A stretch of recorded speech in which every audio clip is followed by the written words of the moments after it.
Welcome. I am so delighted that we can share the Word of God together today. I'm speaking to you from Denver, Colorado, which is in my neighborhood where I live in the United States of America.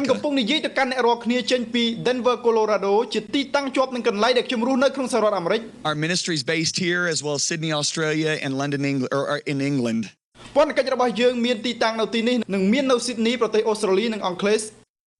And we have a heart for the nations. God has called me to write books. And we have books now in 23 languages. And they number in the millions all over the world. And I'm so glad that we're participating with the international curriculum. Because we have a message to get out to the world. Now today we're going to talk about the number one trap that the devil uses to bring ministers and believers into captivity. And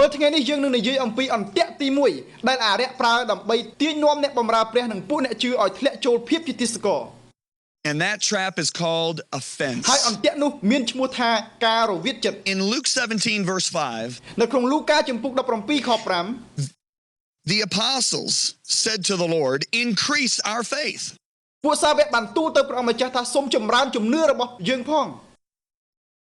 Now these apostles had seen Jesus feed the multitudes with a couple loaves and fish. They'd seen him raise the dead. They had seen him open up blind eyes, deaf ears, done many mighty works. So our question is this: what would cause these guys to cry out, "Lord, increase our faith"? Well, the answer is found in verses 2 and 3. Actually, let's just read from verse 1. Then he said to his disciples, "It is impossible that no offenses should come. But woe to him through who they do come." Now let's skip down to verse 3. Jesus said, "Take heed to yourselves. If your brother sins against you, rebuke him. If he repents, forgive him." Now listen to verse 4. "And if he sins against you 7 times in a day, and 7 times in a day returns to you saying, 'I repent,' you shall forgive him." And then the disciples cry out, "Lord, increase our faith." So the very fact that Jesus said, if one of your brothers does you wrong and he repents, Jesus said, forgive him even up to 7 times in a day. He starts out by saying, it is impossible that offenses should not come. Now we understand what it means to be offended. Somebody may have said something unkind to you. May have done something unkind to you. May have done something outright traitorous to you. You see, it's not the person that we're not close to that can hurt us the most. It's not a sinner that can hurt us the most, but it's another believer. David said it like this. In Psalm 55, he said, "It wasn't a brother, it wasn't an enemy that reproached me." He said, "Then I could bear it."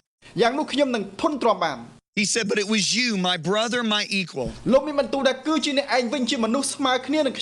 my companion. We went into the house of God together and heard the word of God together. You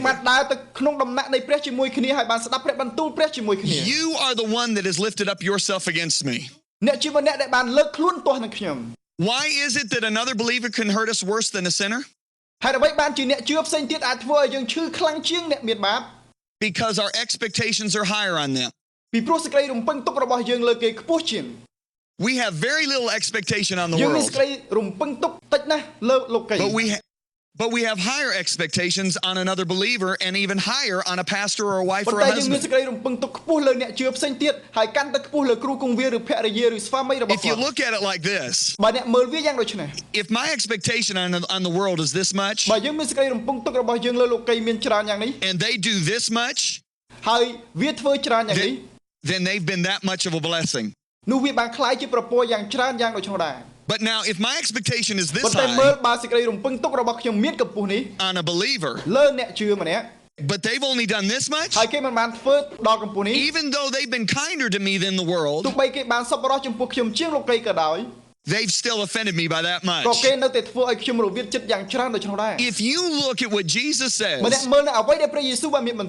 in Matthew 24, He's talking about the last days. And Jesus says in the last days,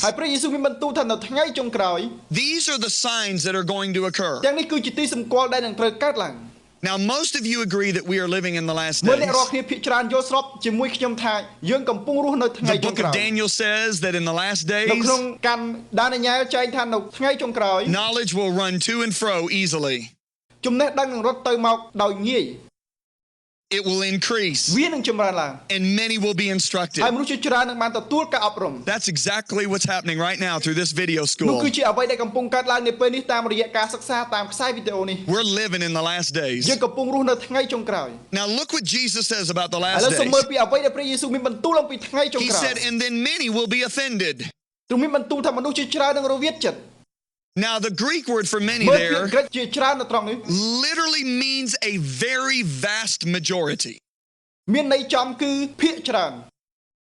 A very large number. Now I can say that this is true. I have been all over the world. In every conference, every church that I have preached this message, in every continent of the world, 50 to 80% of the people respond saying that they are offended. And most of them didn't even know it until the Word of God exposed it.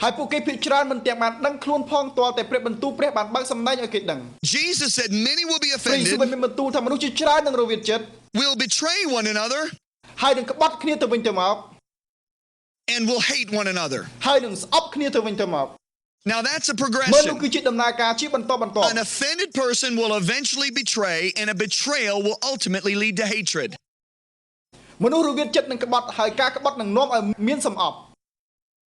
You say, John, where do you get that from? Proverbs 18 verse 19 says this. A brother offended is harder to win than a strong city. Now, in the days of Solomon, who wrote the book of Proverbs, what did strong cities have around them? Walls. What were the walls built for? They were built for protection. Those walls would keep out those people that you thought were against you. And they would allow in those people that you believed were for you. That's exactly what happens to an offended believer. They begin to build walls. They're not physical walls. They're mental walls.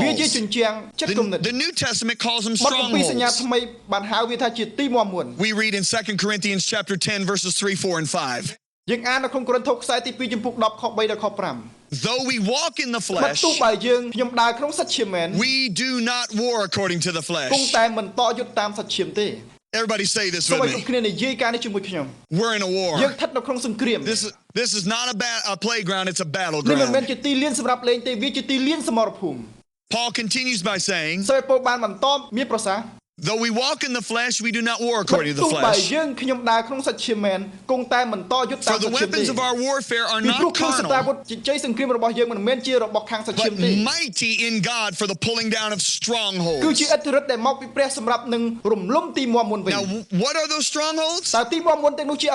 He goes on to say, casting down every imagination or reasoning. Point to your head and say reasoning. And every high thing that exalts itself against the knowledge of God.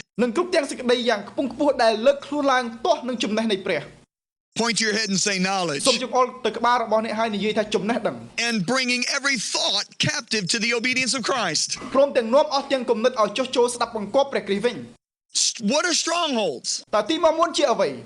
They are reasonings or thought processes that are developed deep within the soul of a human being that are contrary to the will of God, contrary to the word of God. Now the word of God is rooted in his character. God is love. And so therefore, the love of God always seeks to give. An offended person is a person that's been hurt. Thought processes, reasoning processes are developed to now protect. So the focus now is no longer to give, but to protect. That believer now begins to turn in like the Dead Sea of Galilee, or Dead Sea of Israel. Israel has two seas. The first sea is the Sea of Galilee, which freely receives waters in from the north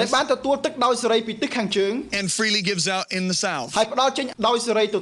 Freely it receives, freely it gives. The result is it is vibrant with life, with plant life, sea life.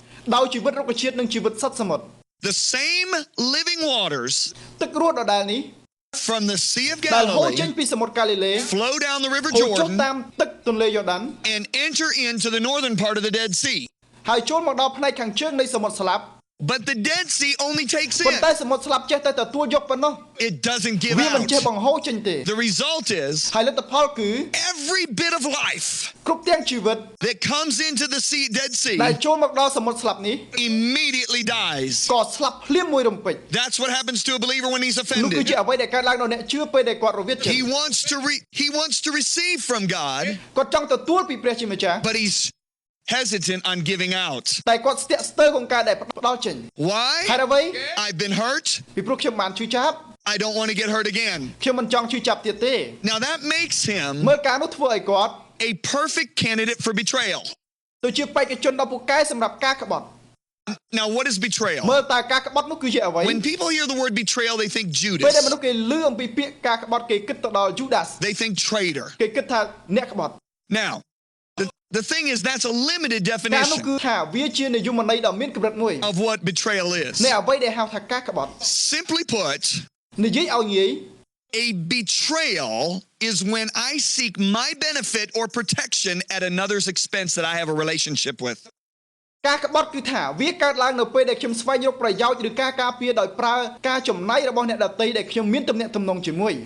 Now, when I've got walls built and I'm seeking to protect, if things get difficult within a relationship, I'm now going to seek to protect. And I will choose myself over the one I have a relationship with.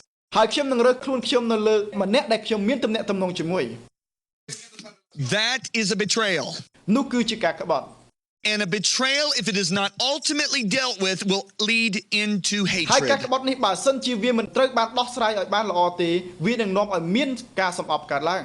And John the Apostle says very clearly, you hate your brother, you have no eternal life abiding on the inside of you. So an offended person, if he doesn't deal with the offense, will eventually betray, and a betrayal will lead to hatred. Then Jesus goes on to say in verse 11, then many false prophets will rise and deceive many. Now he says then, after massive offense, false prophets are going to rise up and deceive many. Who are the many that they're going to deceive? The many that are offended. Which tells me this. An offended heart is the breeding ground for deception. Now, false prophets are referred to by Jesus as wolves in sheep's clothing. Notice he doesn't say wolves in shepherd's clothing. Don't look for a false prophet just behind a pulpit. Now, I've learned something about these predators such as wolves, hyenas, etc. And that is this. First of all, they travel in groups. Secondly, they have a goal. The goal is to isolate the sheep from the herd. And the ones they go after are wounded sheep. If they can isolate the sheep from the herd, then the sheep is meat for their table. There is protection for the sheep in the herd. So that's what the enemy wants to try to do to every believer. He wants you to isolate yourself. But the isolation doesn't necessarily happen out exteriorly. You can have a big family, member of a huge church, but you are isolated. Why? Because it occurs in the soul. You've built walls. And Proverbs 18 verse 1 says this. A man or a woman who isolates themselves rages against all wise judgment and seeks their own desire.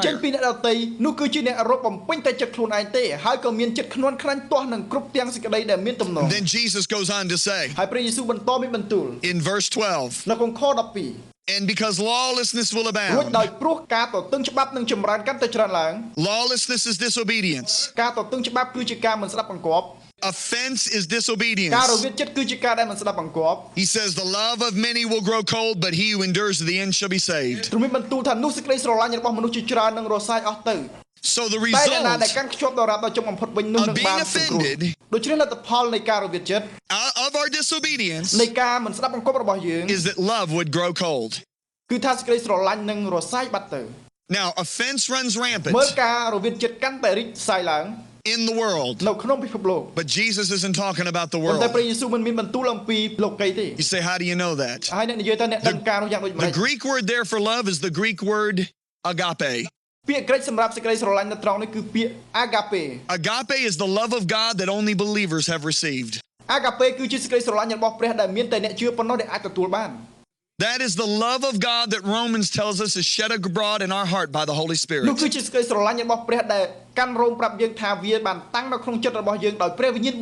is the love Jesus said the world cannot receive. Jesus says in the last days, because offense runs rampant, that disobedience will cause the love of many to grow cold. Why? Because love remains hot as we give. But offense causes you to turn within. Now, if we group all offended people in the church, we can put them in two major categories. First of all, those who have been genuinely mistreated. Secondly, those who think they've been mistreated, but they really haven't. Now, those people have inaccurate information, or they have accurate information and have discerned incorrectly. I don't want to deal with those people.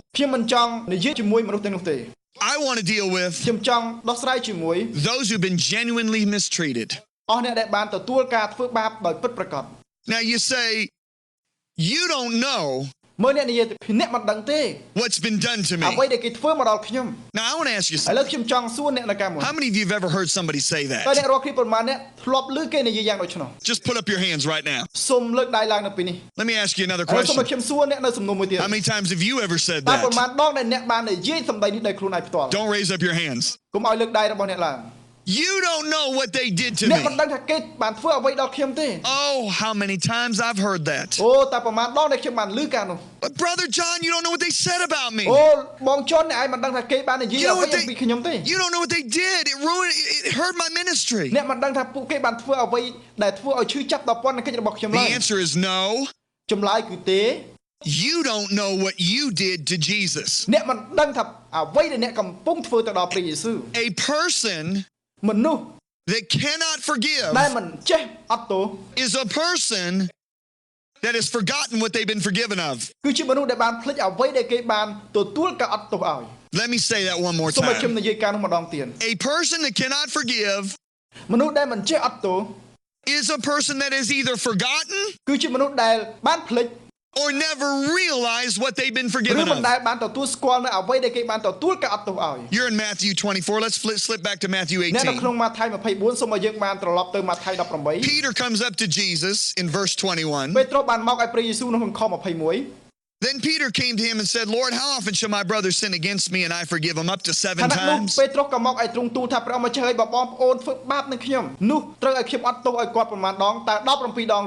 Now you have to understand, Peter thinks he's being magnanimous here. Why?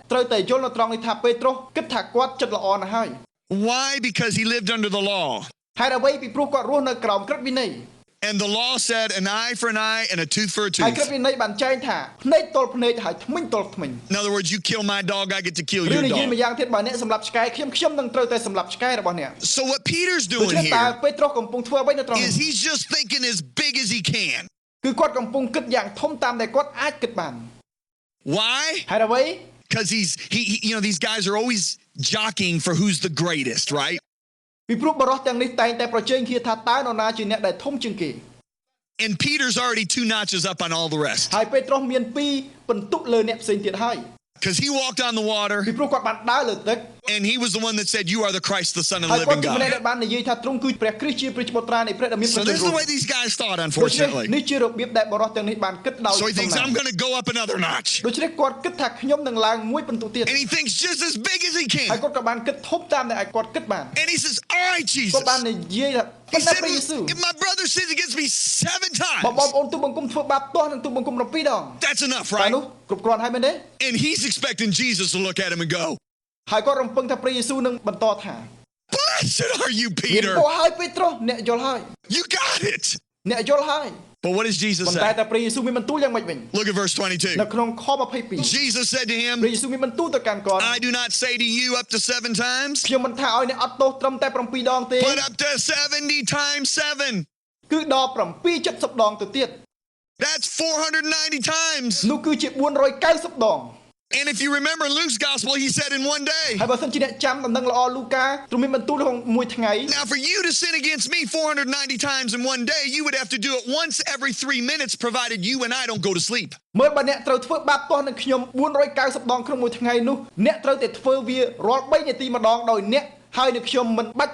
know anybody can sin that bad. So what is Jesus saying? He's saying, Peter, you are to forgive the way your Father has forgiven you. Inexhaustible. Now I'm going to tell you the parable. He tells them a parable. You can read it later. Jesus tells about this king. And the king's like the Father in heaven. He had a servant that owed him $4 billion US.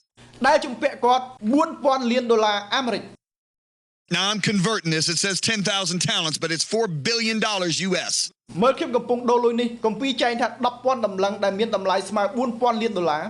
That is a whole lot of money.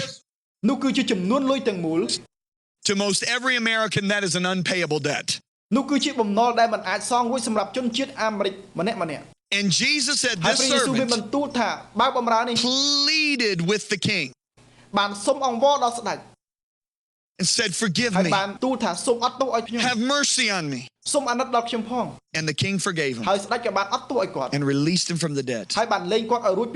So that's what the Father did to us when he sent Jesus. Jesus took the handwriting of ordinance that was against us, the debt, and he nailed it to his cross. He forgave us of the unpayable debt. He freely forgave us when we didn't deserve it. Oh, I'm getting myself happy. I mean, I'm sorry. I get happy every time I start talking about this. We deserved hell. When Adam sinned against God, the Father could have looked at the Son and said, they disobeyed me. They chose the devil over me. Let them all go to hell. And Jesus, let's go over and create another universe and create somebody that loves us. He could have done that and been perfectly just to do it. But he chose to send Jesus to pay the price of our unpayable debt when we did not deserve it. Oh, my goodness. So now here's this guy who's representative of you and me. He's been forgiven of an unpayable debt. He's free. But he goes out and finds a fellow servant. And that fellow servant owes him 100 denarii. That's 100 days' wage. Or 1/3 of what you would make in an entire year. So what is Jesus saying here? This guy really did his brother bad. I mean, if somebody steals from you 1/3 of what you make in an entire year, that's not one of those, I'm sorry, no problem, don't worry about it.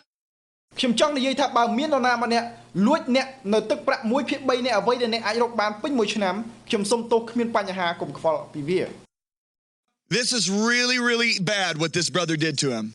It's kind of like you were making $30,000 US. And somebody took from you 10,000. No small thing. So this guy comes to his brother, says the same words. Forgive me. Have mercy on me. But this guy, who had been forgiven on the unpayable debt, throws him into prison, Then the servants come to the king and tell him what this guy did. See, let me tell you something before I go any further. What Jesus is communicating here is the very worst thing that we can do to one another in relation to what we did to God is like comparing $10,000 to $4 billion. Folks, let me tell you something. That's not even a drop in the bucket. See, the worst sin that I can think of is child torture or molestation. As horrifying as that is, it is nothing compared to burning in hell forever. Let me tell you something. I know people that have been to hell. They told me that it is undescribable in words how horrific and tormenting hell is. The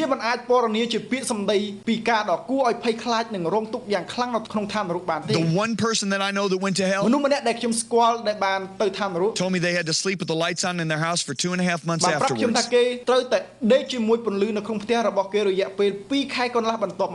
Another pastor who went to hell said, John, I have never experienced fear like that in my life. Hell is undescribably horrific. Now, if I look at a child that's been molested, as horrific as that is nothing compared to burning in hell forever. But yet that's what that child deserves. That's what I deserve. That's what you deserve. But God chose to forgive all of us through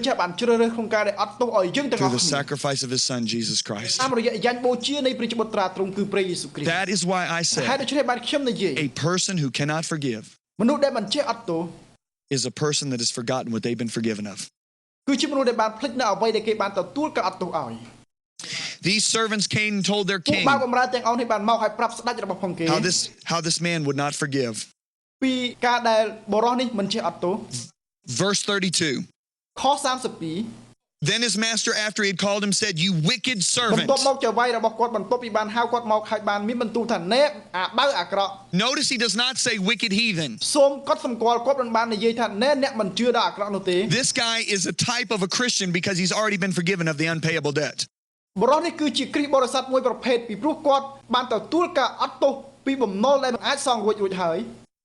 He said, I forgave you all that debt because you begged me. Should you not also have had compassion on your fellow servant just as I had pity on you?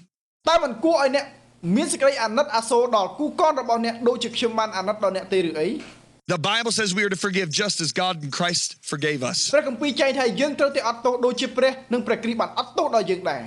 And his master was angry and delivered him to the torturers, devils, until he should pay all that was due to him.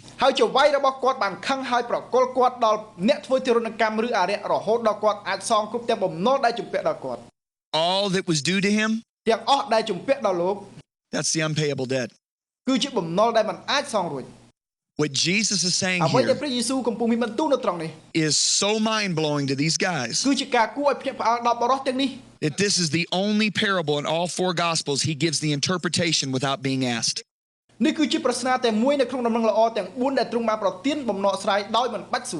The interpretation is verse 35. He says, So my heavenly Father also will do to you if each of you from his heart does not forgive his brother his trespasses. Yes. Verse 35, So my heavenly Father also will do to you if each of you from his heart does not forgive his brother his trespasses.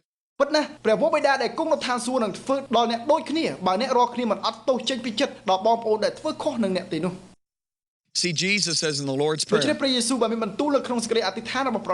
Forgive us our debts as we have forgiven those who have sinned against us.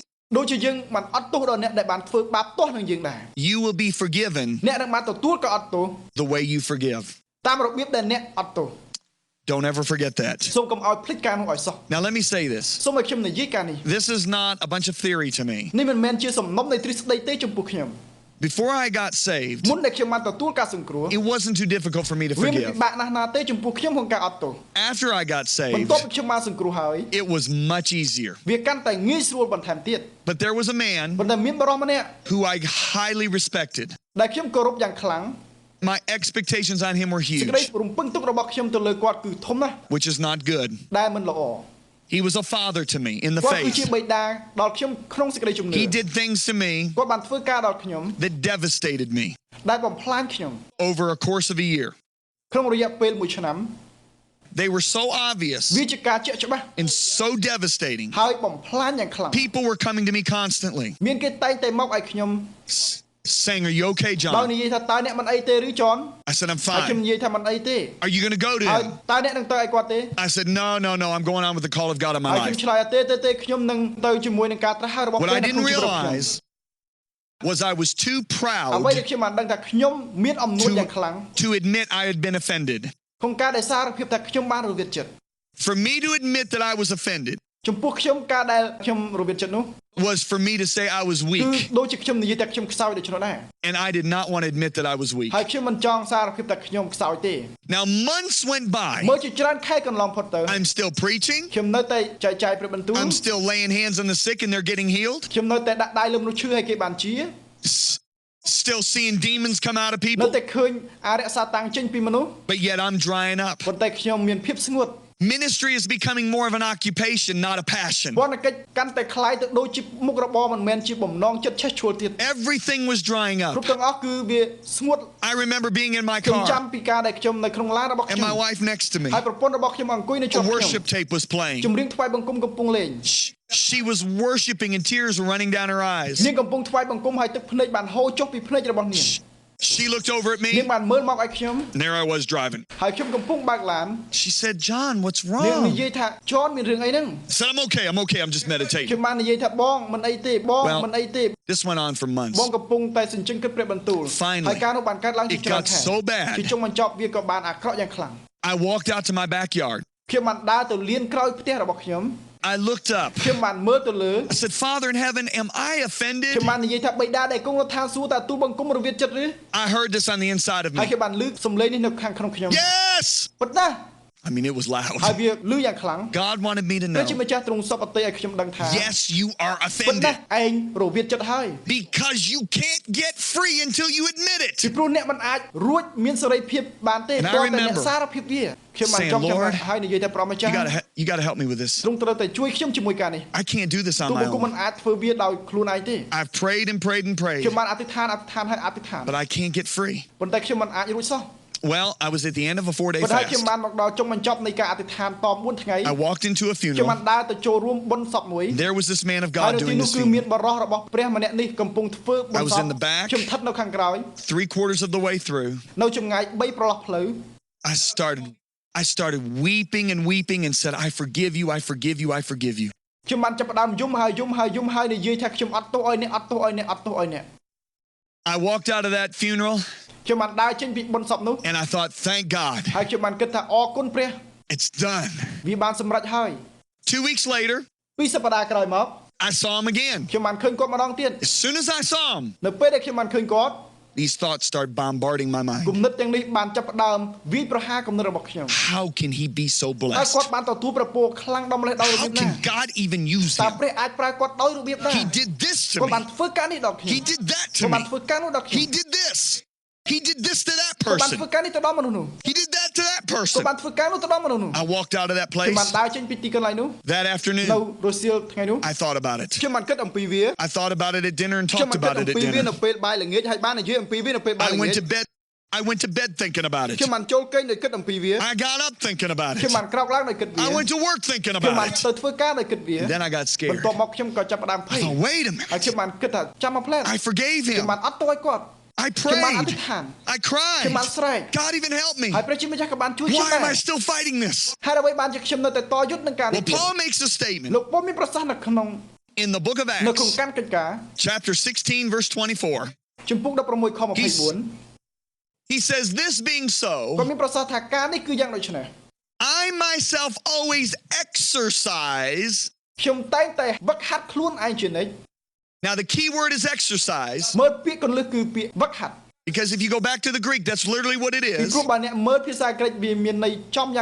I myself exercise to have a conscience free from offense with God and man. Everybody say exercise. Now let me tell you what happened to me about years ago. I was in Hawaii, went to climb a wall, and when I did, my foot was uneven, and I heard this on the inside. And I went, ah! When I got down, I couldn't walk. The next morning, they brought a physical therapist to me. He owned his own workout gym with weights. And he's working on me in his gym. And he's really making my knee hurt. And he said, you want to know why you injured your knee? He said, you know, most people climbed that wall would not have injured their knee, but you did.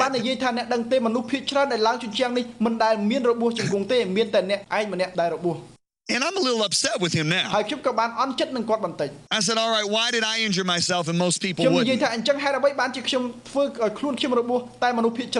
said, because you're out of shape. You don't exercise. Your muscles aren't toned. And all of a sudden I realized there are people, they're not praying in the Spirit. They're not staying in the Word. Not meditating in the Word. Their spirits aren't being exercised. And they're weak. And when an offense hits them, it injures them. It wounds them. And let me say this to you. Wounds don't heal overnight. See, let me tell you something. I could walk up to you and hit you. And you may not like it, but you're okay. Or I could take a baseball bat and I could swing it and hit you as hard as I can. I would wound you. And you must remember, wounds don't heal overnight. And if not properly treated, they will never heal. Now I left Hawaii and we flew to Indonesia to start a couple weeks of ministry in Indonesia. Another physical therapist worked on my knee in Indonesia. And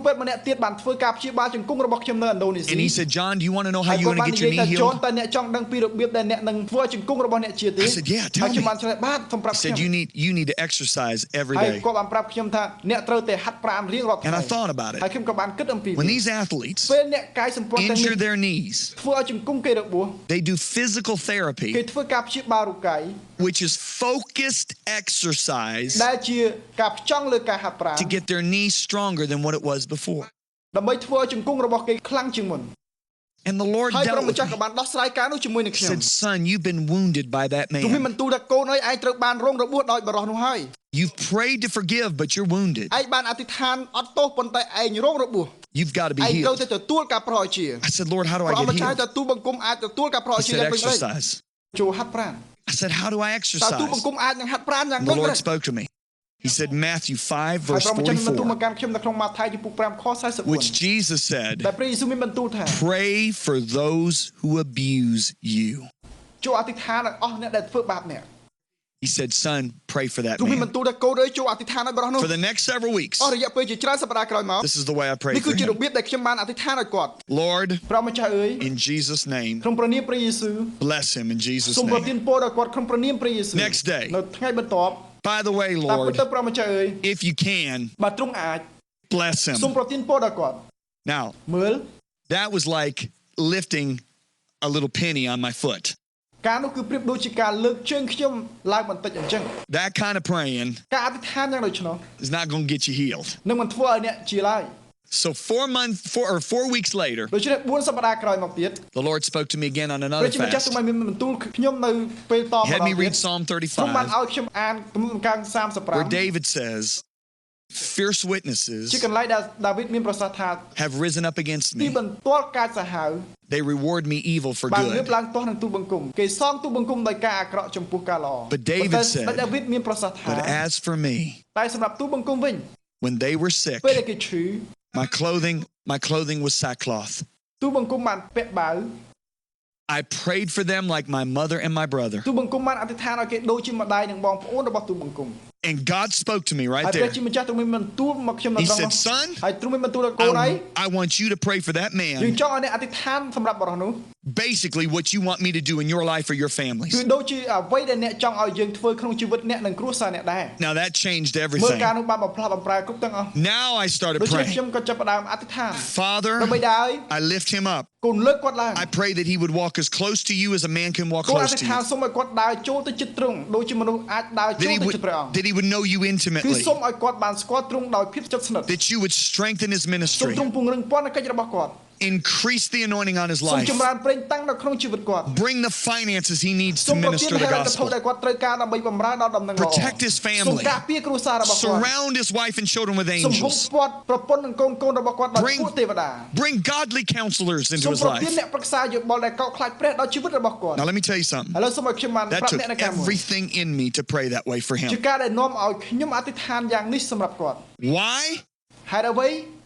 Because I was injured. I was wounded. I didn't want to see him blessed. Do you understand what I'm saying?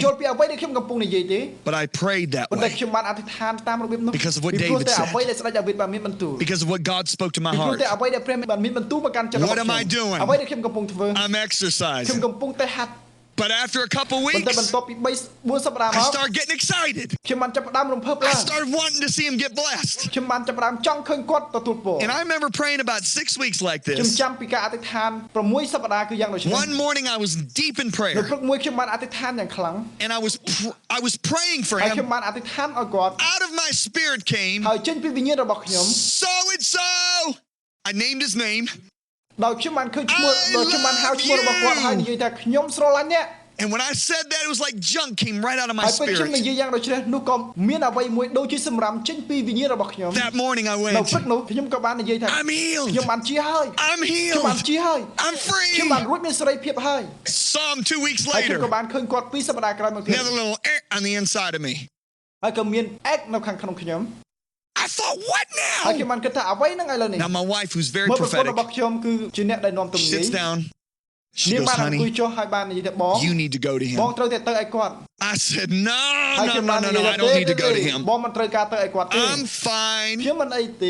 So I went out and prayed. I said, Lord, do I need to go to him? The Lord said, yes. Now, you know when Jesus said, if your brother sins against you, go to him? This is the way a lot of people take that scripture. I just want you to know you did this and this and this and this and this, but I forgive you. In other words, they use that scripture to go to you and vomit all over and tell you what you did to them.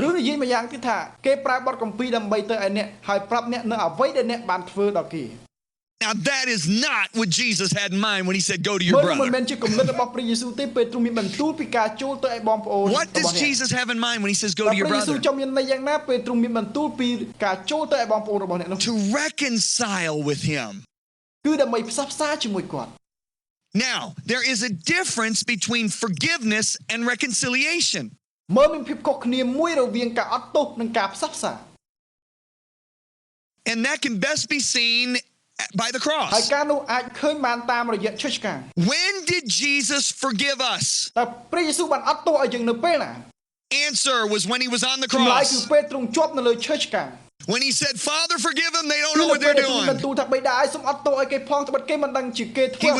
He was not only saying it to the soldiers and the Sanhedrin, but to the next generation, to the next generation, to the next generation.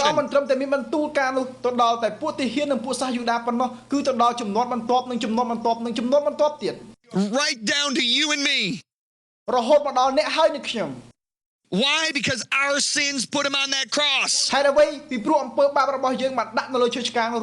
So Jesus forgave us before we ever said, I'm sorry.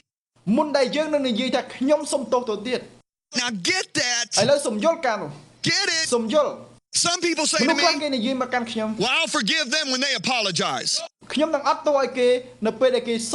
Jesus would have waited for us to apologize, he never would have forgiven us from the cross.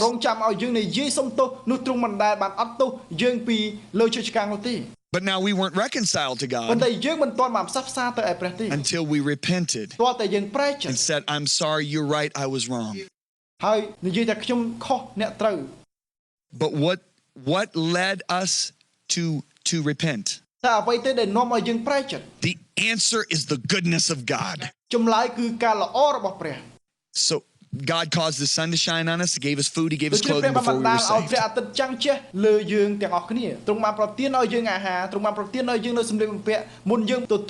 So what Jesus is saying is, go to your brother and create an atmosphere of goodness that's going to make him want to say, you're right, I was wrong.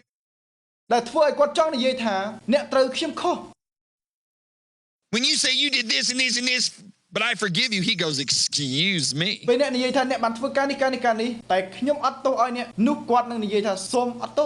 But you know, this is what the Lord led me to do. I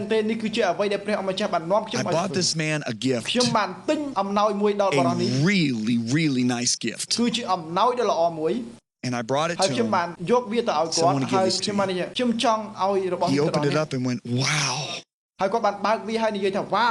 He looked up at me. And I said, sir, I just want you to know how much I appreciate you. That's why I'm giving you that gift.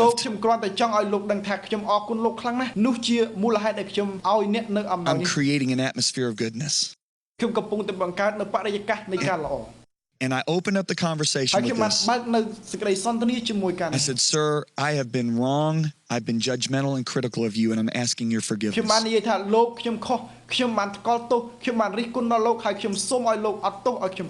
He said, no, you haven't. I said, yes, I have. I know what God showed me.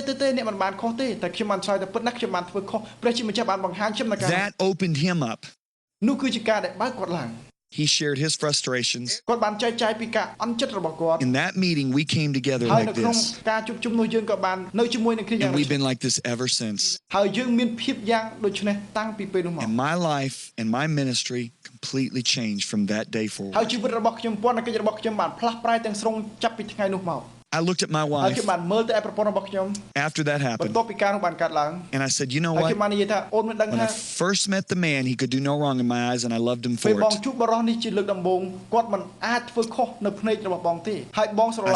I said, that's an immature love. I said, then I saw his faults, and his faults were directed towards me, and I didn't love him anymore. That's an immature love. I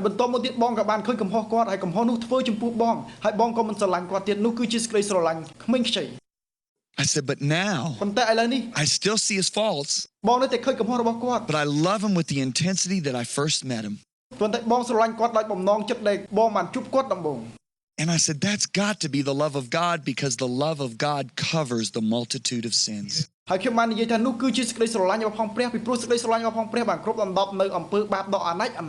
I've never been the same since. Let me tell you something right now. You may have been greatly mistreated. But two wrongs never make a right. The sin that was committed against you does not justify your sin of offense.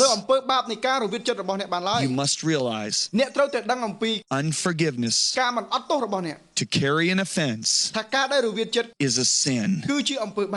And you must treat it like that. At the end of this lesson now, I want to pray with you. Because as I preached, God probably brought people up in your hearts. Maybe other ministers, maybe a fellow Bible school student, a fellow believer, a parent, a wife, a husband. And you realize you're carrying offense against them. You see, the word offense is the Greek word scandalon, which was an old Greek word to use to describe the bait stick of a trap.